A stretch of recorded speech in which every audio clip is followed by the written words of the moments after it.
our daughter's down visiting from Denver, and so she found a movie called Love and Friendship. It's one of these Jane Austen. Wonderful, yes. It's one of these Jane Austen type movies, you know, and you've got all the usual British characters in it. But there's a great scene in it where one of the characters is talking about the 12 commandments. And the other person goes, 12? There's only 10. He goes,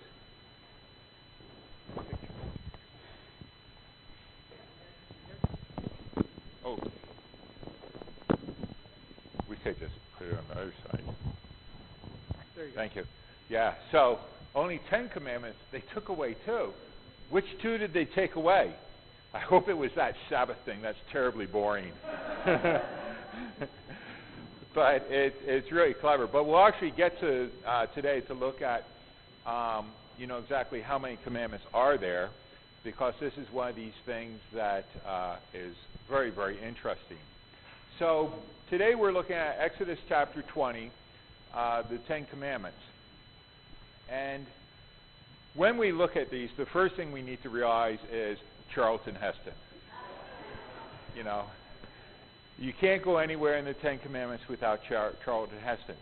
But we also need to realize that the 10 Commandments fall at a specific place in the Old Testament in the story of Israel, and it's their context in that story that's so important. It's not so much the 10 Commandments themselves that give the weight to these, but it's really where they fall in the text. If they had been placed somewhere else, let's say in Isaiah or towards the end of Deuteronomy, I doubt we would have given them the importance that they have. But a couple of things we need to realize with these 10 Commandments. The first one is we need to go back a couple of weeks and we need to remember the covenants that were made with Noah and the covenants that were made with Abraham and then with Jacob, that I will make you a great people, that it's through your descendants that I will bless the rest of the world, that your descendants will become a great nation. Finally, some 400 years after God spoke to Abraham, we have Israel now as a great nation.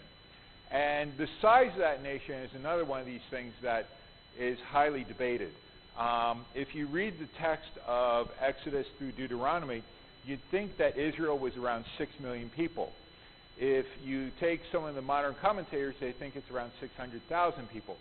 The problem with both of these counts is that for a nation to be 600,000 people back during that day, they would have been the largest, most populous people on the face of the earth.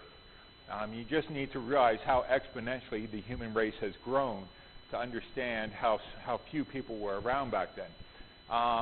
And the other thing is that not just within Israelite literature, but within Egyptian, Hittite, Greek, Parthian, Persian, when they listed the number of people or they listed the number of soldiers for battle, it was always these huge numbers.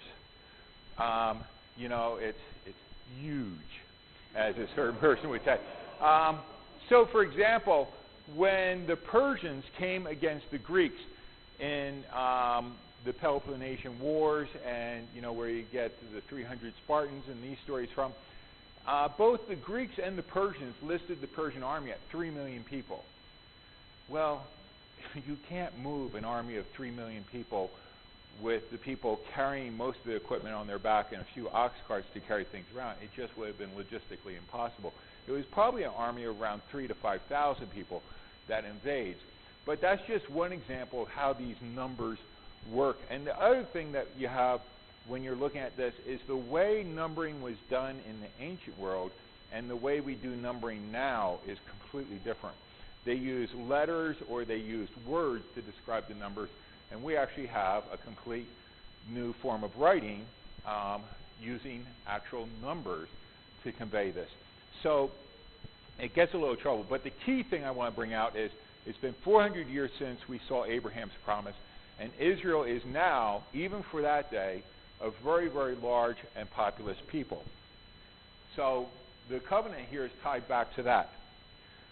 The second thing is is that starting with Exodus 19 all the way through Numbers chapter 10, we are going to have a focus where we're going to spend 54 chapters of the Bible on 1 year in Israel's history.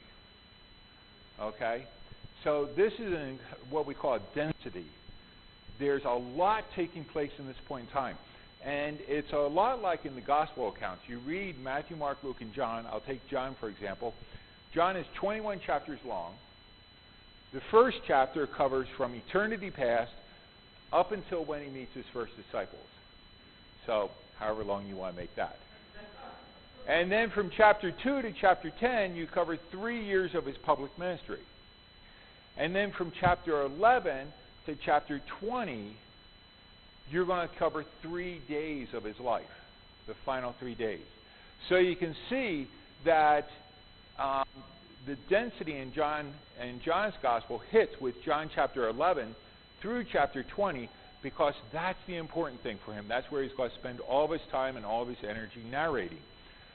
In the Old Testament, for the Jewish nation, once we hit Exodus chapter 19, the narrative flow is going to slow way down, and we're going to get a lot of attention put on what's going to happen with Israel at the base of Mount Sinai and the giving of these laws.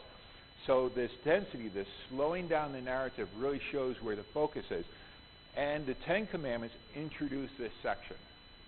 So this becomes the key thing. It's a lot like the U.S. Constitution. You get the preamble to it. You know, we believe these things. And then you actually jump into the Constitution. If you've ever read the Constitution, the amazing thing about the Constitution, it's basically how to run the government. You know, Congress is going to do this, the president will do that, the court will do this. Here's this amendment, here's this amendment, and here's how you make an amendment. And it's incredibly boring. But we all know the preamble to it because that's where the good stuff is. And the same thing here with the Ten Commandments. The Ten Commandments are now introducing the law, the covenant, all the stipulations, the building of the tabernacle, how worship is going to be carried out. They introduce all these things, and these become the key thing that's looked at. And in fact, I don't have it here. I'll hit it in a little bit later on. I was kind of talking about this. The key thing here is the Ten Commandments' relationship to the law, the covenant, and the context in which it takes place. It really sets these things off. So a way to bring us up to speed in all this is a small map here to show what's going to take place. Now, after Abraham dies, and then you get Jacob and then Joseph, Joseph ends up down in Egypt for 400 years. And what takes place with the deliverance is Israel flees Egypt, they cross the Red Sea, and they end up over in the Sinai Peninsula. Now, where they actually end up over there and where Mount Sinai is this is one of these things that's debated a great deal. But most people believe that it's way down here in the very southern end of the Sinai Peninsula, because there's a mountain down there. Yeah, there. Okay. I've got it here, but then go there. Let's try this. No. That's why it didn't change. Is it up?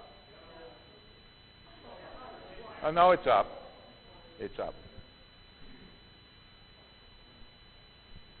Okay, so they end up down here in this place, Gebel Musa, and the reason why most scholars think that this is the key mountain here is because it talks about how Israel is on a wide open space in front of the mountain, and they're also commanded that none of Israel shall go up or step foot on the mountain. And so when we look at the different mountains and locations that are available in the Sinai Peninsula, this is one of the few that has a wide open plain before it, that has a fairly majestic mountain, and then it also has a very defined area where you can say, okay, I'm on the mountain and I'm not on the mountain type thing. Kind of like going over to Manitou. Once you get off Mount Ruxton, then you're on the incline. And so, you know, Manitou's having a big debate about this whole thing about, where parking for the incline begins and ends and that sort of stuff. But this is perhaps the mountain that they're looking at. Also, the imposing nature of it. This is one of the reasons why they think that this is the mountain that they're looking at. Now, what I need to do is back up to chapter 19 before we actually hit the commandments in chapter 20. Because what's very, very interesting is from a covenant point of view, chapter 19 is more important. In chapter 19, you have God has the people of Israel gathered at the mountain base, and then chapter 19 we get what's called the eagle's wings speech, or the eagle's wings covenant. And it says, God says, "Thus you shall say to the house of Jacob and to the people of Israel, you yourselves have seen what I did to the Egyptians, how I bore you on eagle's wings, and how I brought you to myself. Now therefore, if you will indeed obey my voice and keep my covenant, you shall be my treasured possession among all the people, for all the earth is mine. And you shall be to me a kingdom of priests and a holy nation." Now what's interesting about this, what they call the eagle's wing speech here, is that even though it's very, very brief, what we have is an ancient form of a treaty or a covenant. It's called a suzerainty treaty. And so normally how this would occur, these treaties were used at 2 points in time. One, when a new king was enthralled, and not just a king that was like your father was the king, now you're the king. It's more like the king's family got wiped out, and now we've got a new royal family ascending. So there's a big transition taking place there. And then the second thing that these would be used is, let's say Israel conquers the area of Moab. And so now Moab is part of Israel. They would then form a suzerainty treaty. Israel would form it with Moab. And so it's one of these treaties where a greater power or person, a king or a nation, is forming it with the lesser one. And there were kind of 5 parts to these. You would have a preamble where you would get a summons. And then you would get a historical prologue where you tell what happened. So in this one, you yourselves have seen what I did to the Egyptians, how I bore you up on eagle's wings. You get the historical recitation of it. Then you get the stipulations in verse 5 there. Now, therefore, if you indeed obey my voice and keep my covenant, that's the stipulations. Then you get the blessing. You shall be a treasured possession among all the peoples, for the earth is mine. And then finally, you're going to get the acceptance, and we'll look at that in a minute. This is when the people of Israel said, we're going to do this. They hardly agreed to this. One of the things that's very, very interesting about this particular suzerainty treaty is that the style and the structure of them changed over time. So by 1000 BC, this is no longer the way these suzerainty treaties are stipulated or put forward. This is one that is used around 1200 BC back to around 2000 BC, 6 days earlier. Now what's interesting about that is that you read a lot of different scholars, or you watch like the History Channel or National Geographic on these things, and they always put like the writing of the 5 books of Moses to around 800 or 900 BC, when Israel is a nation and sort of King David is around or something like this, and they have the temple and various things like this. The problem with it is that if it's written around 800 or 900 BC, the treaty wouldn't have been written this way. So this really shows that what we have is a preservation of a much earlier text or treaty form within it here, which really gives credence that really, at least, depending on how you date it, but I would say this really gives credence that this text dates back to around 1400, 1500 BC, and gives real historical reliability to the way the biblical account records the story of Moses and the Exodus is around that time. It's not something that gets added in around 800 or 900 AD. It's not a later thing. But that's just a free side point there. It's an apologetic note. Don won't charge you for that. That's kind of thrown in for free. And then this is the acceptance of the people. At the very end of it, all the people answered together and said, "All that the Lord has spoken, we will do." This is kind of the 5th part of that treaty. Then from 9, or actually verse 10, through the end of the chapter, we have this section on what we call consecration of the people. And the Lord says, I'll just start off the section here, go to the people and consecrate them today and tomorrow. Let them wash their garments and be ready on the third day. For on the third day, the Lord will come down on Mount Sinai in the sight of the people. And so it starts off with this washing of the people, washing of their garments, and then you get various different things about they're not to set foot on the mountain is set aside.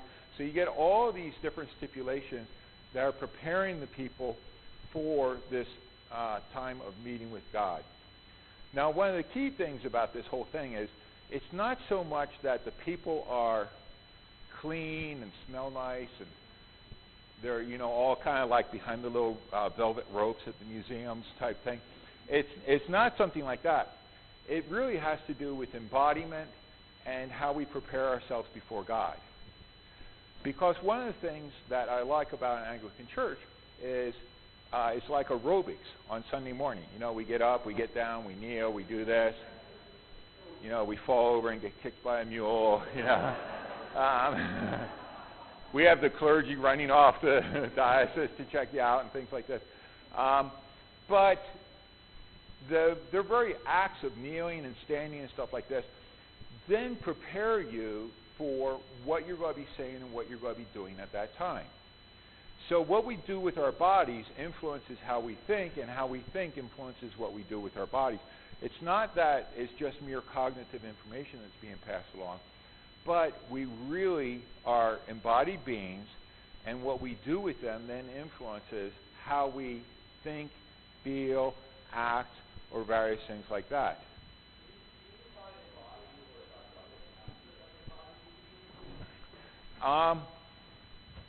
Let me see what a great example.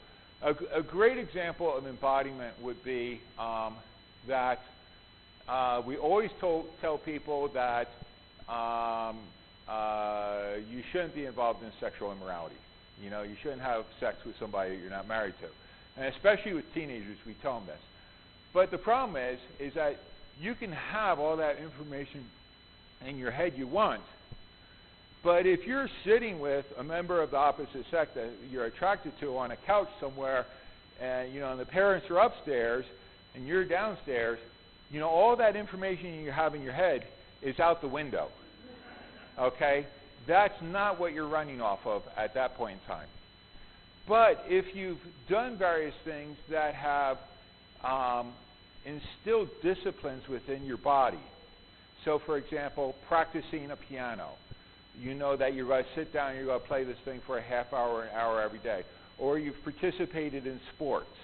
And so let's say you're on the track team and you're running. When the coach is pushing you hard, the easiest thing to do is just to stop and say, boy, I'm tired. And that's the easy thing to do. The hard thing to do is, keep telling your body, I'm going to keep going, I'm going to keep going, I'm going to keep going, I'm going to make it, I'm going to keep going, I'm not going to stop, that type of thing. Well, practicing the piano or art, learning how to draw, doing the same images over and over and over again until you actually learn how to move your hand in the right way to create that image. Playing a sport or anything like this, they instill then disciplines that are hardwired into your body and your mind together. And so then when you get yourself into a position of a temptation, you have a lot more to draw upon there than just, I shouldn't do this. And it's because we're human beings in a body, and the two are connected together, that is so important. And that's what's taking place here, is God is putting them through 3 days of you're going to do this, this, this, and this, and this. So that by the time God reveals himself to the people, they've prepared themselves not just mentally, but even doing all those things, the practice of doing all those things, has then helped create a frame of mind and a state of being that's going to make them much more receptive to it. Okay. Come on, turn. And then we have the whole thing with God coming down on Mount Sinai. The thing I want to show you here is, I'll read it. He says, on the morning of the third day there was thunders and lightning and a thick cloud, and on the mountain there was a very loud trumpet blast, so that all the people in the camp trembled. Now, the key thing I want to bring out in this passage here is just how dramatic it is. Because if I highlight sort of the drama terms in this passage here, all of a sudden you realize thunders, lightning, thick cloud, very loud trumpet blast, trembled, wrapped in smoke, fire, smoke of a kiln, whole mountain trembled, sound of the trumpet grew louder and louder in thunder. I mean, this is kind of like a, it's being presented in a way that as you read it, it's really drawing you into it and really showing you that this is a very, very frightening, dramatic, overwhelming type of experience that the people are experiencing here. Now then, this brings us to the Ten Commandments. And what's interesting is in this section here, it doesn't tell you about the Ten Commandments. The Ten Commandments is also found in Deuteronomy chapter 5. There's two places where it's found, here and in Deuteronomy chapter 5. And in neither of those places does it tell you that these are the Ten Commandments. What you have is in other places, in Exodus 34 and Deuteronomy chapter 4, where in the Hebrew it says these 10 words. And the idea here isn't so much that the Ten Commandments, it's not so much the number, but it's the brevity of them, and it's that these are the preamble or the scope or the main focus, the introduction to the law, just like I was talking about with the Constitution. And let me see. Yeah, that's all I want to talk about here. So this brings us to the actual Ten Commandments themselves, which is very interesting because are they 12 commandments or 10 commandments? And if they're 12, which two did they take away? But what I've got up here is listed out for you. And you'll notice under the second column here, you've got the commandments on the left, then we've got the Jewish numbering of them, Anglican Reformed numbering of them, the Orthodox, and then the Catholic Lutheran numberings of them. Because one of the things to realize is that in Exodus and Deuteronomy, they don't say the first one is this, the second one is this, the third one is that. They just have them in spoken out there. And with some of them, you've got these conjunctions, and, also, or just maybe what we would call a comma. And so is that two or is that one? So the problem here becomes one of, where do you break them and hook them together?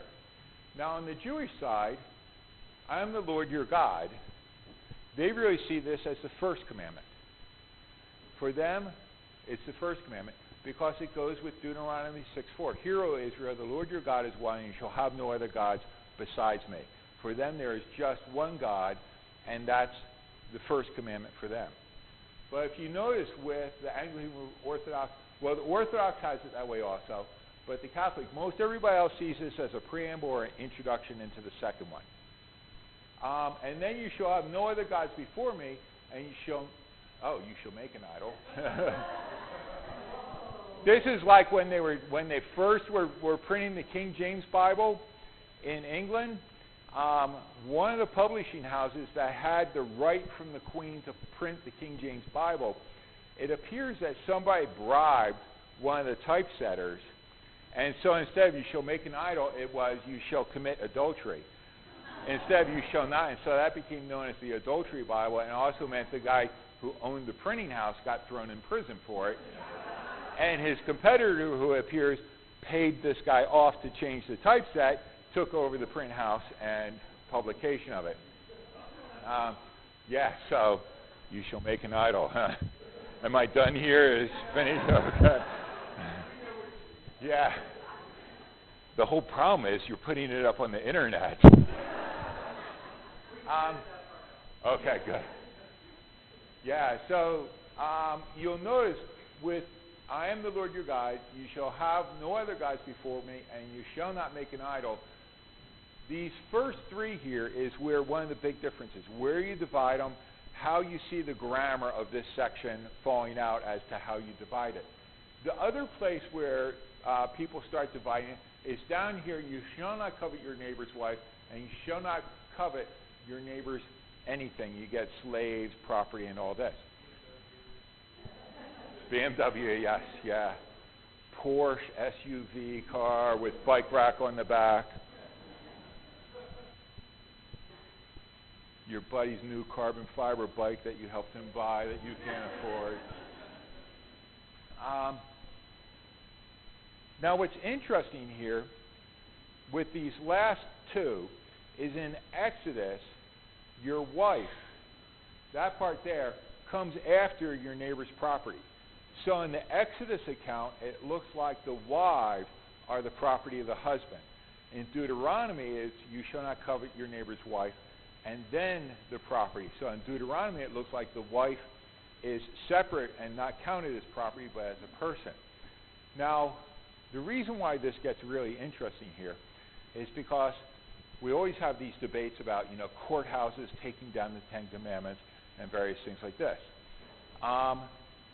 And oftentimes, it's really being based by groups that are very much along sort of the Baptist or Reformed line of traditions. The problem with it, you'll notice, is that the Jewish groups don't argue against this very much. Why? Because the way the Ten Commandments are listed out are not the way they recite and know the Ten Commandments. And in some areas, you actually have sort of Reformed and Anabaptist traditions arguing over this. And so it's kind of like the ACLU has a field day because, the opposition is divided over, oh, yeah, keep the Ten Commandments. Well, no, that's not the way we learn the Ten Commandments. But the main reason why I'm showing you this is that because when you memorize and you recite and you learn the Ten Commandments, it depends on the Christian tradition you've come from as to how they are numbered. Okay? And the reason why they're numbered the different ways they are is because during the Reformation or earlier, they had to work off, where's the grammar? Where does this thought break? Where does this thought end? Because you're going from one language into another language, and the way you phrase it in Hebrew and the way you phrase it in English are going to be very, very different. So how are you going to break it? Where are you going to break it? The key thing is, none of them have 11 or 12, contrary to the Jane Austen movie, where one or two. Oh, boy, I really hope it's that one, because that's really boring. It's not something like that. They all have 10. It's where are you going to make the distinctions here.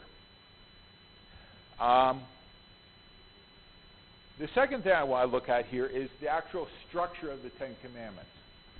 Now, the first thing about the structure is we need to talk a little bit about the grammar here, because there's only 3 of the commandments that don't have a prohibition. They're not, you shall not. They're actually positive. And so the first one, I am the Lord your God. You can see why the Jewish interpreters see that as the first commandment, because it's a positive one. And then you get, remember the Sabbath. And then the third one is, honor your father and mother. Everything else is a prohibition. And you shall make an idol, stayed there with that one too. Just double checking here. A way to translate these would be along the lines of, I being the Lord your God, therefore observe commandments 1 and 2. You shall worship the Lord your God your own, you shall not make an idol. Then the second one, remembering the Sabbath day, therefore do. And the third one, honoring your father and mother, therefore carry out these community laws as a relationship to it. So grammatically, they're very interesting, and the phrases help introduce the section. And then we get the structure of it, which is related to the grammar and the three phrases. At the very start, I am the Lord your God is related to, you shall have no other gods before me, you shall not make an idol, and you shall not take the name of the Lord your God in vain. Then the one on remembering the Sabbath, worship, falls in the middle there. And this one's key because it goes all the way back to Genesis chapter 1. On the 7th day, the Lord Shabbat, the Lord ceased and rested. Therefore you shall keep the Sabbath holy, because on the 7th day the Lord rested. So this ties, when we're talking about how Genesis sets up all the rest, this ties all the way back to Genesis chapter 1. And then the final one, honoring your father and mother, then sets the basis for all the communitarian laws that fall after that. And so Don and Eric have talked a lot about the family and how the family is the nucleus of society and stuff like that. And you see that reflected within the law here as well, the Ten Commandments. Yeah, and another thing I want to bring out here is going all the way back to the very start of it. I, the Lord, your God, I, the Lord, am your God. That goes also to the Suzeraite covenant in the previous chapter, chapter 19, where it starts off, I am the Lord your God who brought you up out of Egypt. I bore you up on eagle's wings. In other words, in chapter 19 and here, the priority is given to who God is and what God has done. That's why we have the covenant with him. And so in the Ten Commandments, one of the things that we see reflected in the Ten Commandments here is this heavy emphasis on God's relationship to us from the very start. It's not that the Ten Commandments are, here's a list of 10 things you don't want to do, you have to do them, and 10 things you like doing, you're not going to do them. The Ten Commandments really start off with who God is and what he has done for us, and now it's our response to who God is. At the very, well, I just talked about this. One thing that's interesting about this, I am the Lord your God who brought you up out of the land of Egypt, out of the house of slavery. You shall have no other gods before me. This you shall have no other gods before me. When we talk about the progressive revelation nature of the Old Testament, at this point in the Old Testament, what we have here isn't so much an emphasis on monotheism, but you really see God affirming that I am the Lord, I am your God, you shall have no other gods before me. And it's that God has a special relationship with Israel. This is not denying the existence of other gods at this point in time. This is affirming Israel's special relationship to this one particular God that they know. Later, as we go through the Old Testament, you will get teachings where there are no other gods, there are no other deities. I, the Lord your God, am God alone. But at this point in time in progressive revelation, we've gone from a God or a deity making a relationship with one person, Abraham and Noah, and then up to a family with Jacob and his family, now to a nation. Later on, you're going to see that refining of the theology. So when we look at this, one of the things you got to make sure is that you don't take our theology today, our monotheistic theology, and then read it back into this text here. What you see is God really telling the nation of Israel, who's really just beginning to experience who God is. They've just come out of Egypt. They're having their first experiences with God. These are sort of like baby steps that are moving along in this whole story. And then at the very end of the Ten Commandments, you have the response of the people. Now, when all the people saw the thunder, the flashes of lightning, the sound of thunder, the mountain smoking, once again, this very dramatic story, just like at the beginning of it, and end of chapter 19. The people were afraid and trembled, and they stood off afar, and they said to Moses, you speak to us, and we will listen, but don't let God speak to us, lest we die. You really see the fear. You know, they don't even want to hear God's voice because they're afraid that they're going to die if they even hear his voice. Can I borrow that a second? You're a little... Yeah. Right before class started,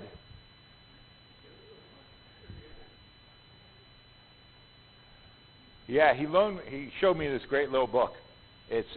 Everybody can read this, you know. I got, even people at the back have the same advantage as people at the front here because it's so small. It says, why did Jesus die? Okay? Incredibly profound. We open it up and it's got a mirror. Okay? That's the response that we see here in Exodus at the very end, is that they know who they are, they know their character, they know their traits, and when they've looked and they've seen who God is, they're incredibly afraid, and they realize that if we experience much more of this, we're going to die. And so they ask for Moses to work as the mediator here in this situation. Then from here, from chapter 20, verse 22, we're then going to move into what they call the Book of the Covenant, and you're going to get more stipulations and explanations. As I was saying with the Constitution, you get the preamble, and then you get the Constitution. The Ten Commandments are like the preamble, and now, starting with the very end of chapter 20, you're going to move into this section where you actually get into the covenants. Now, what's interesting, in our 50 weeks through the Bible, we're going to skip over from here to Numbers chapter 10, because all of this Jewish law and legalism and cleanliness laws, all these things about how you're going to run your nation and what you're going to be like. You know, it's like the Ninth Amendment to the Constitution. You know, nobody knows what that is. But, you know, it's only the big ones, like the prohibition on drinking, that we actually, you know, that's the important, that's the key one right there. We skip over that section, but if this was a synagogue, this is where we would be spending most of our time, because how these laws are interpreted, how these stipulations are carried out, really shape who we are as a people. It's like the Book of Common Prayer. This is kind of their version of the Book of Common Prayer. For us, we kind of look at it and we go, well, okay, let's go get on to another big juicy story in the Old Testament. And with that, I'm going to close today. Is there like one or two questions?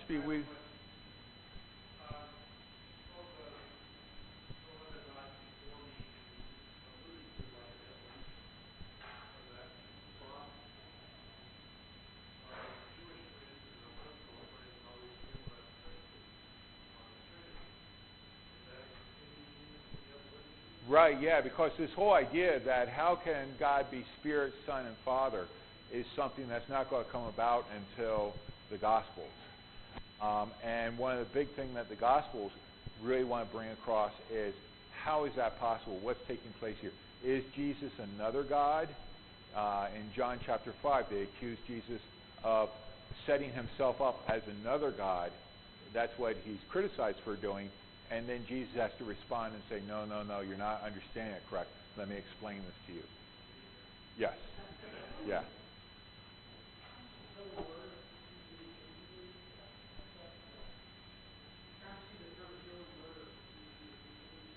Right.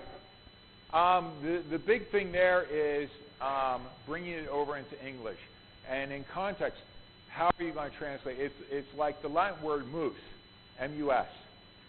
When we translate it over into English, we have two words, rat or mouse.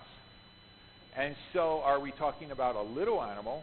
Then we would translate it as mouse. If we're talking about something really big that's carrying away your dog, then you're going to translate it as rat. And the same thing here with kill or murder. It's going to depend on the context in which it's uttered. And then the second context will determine how the interpreters, when they're looking at this passage, they're trying to figure out what's the intent, what's the focus here. Because every translation is an interpretation. That translator has to make decisions about what's going on. I'm going to close here, Tim. We can talk during coffee afterwards, but we need to get everybody in and out for the next class, and I just had a minute or two for a couple questions. So if anybody has questions, I'll be over grabbing coffee.